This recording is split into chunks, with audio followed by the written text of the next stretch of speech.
Tatlong bagay na sumisira sa finances mo. Yan ang pag-uusapan natin. Una is wrong mindset. Siyempre, pag mali yung nasa isip natin or kulang tayo sa financial literacy, mali yung magiging desisyon natin or resulta natin. Kaya importante mag-invest tayo sa financial education.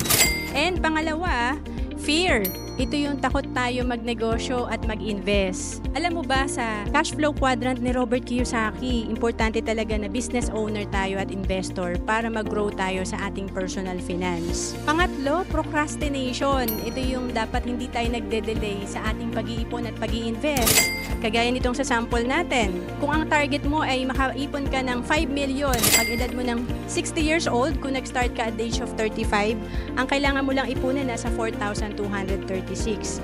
Pero kapag nag-start ka at the age of 55, ang laki na kailangan mong ipunin dahil nag-delay ka, 68,249. So, ang laki ng difference, 4,000 versus 68,000. To know more about savings and investment, message mo lang ako sa FB, Roan Celis Capistrano.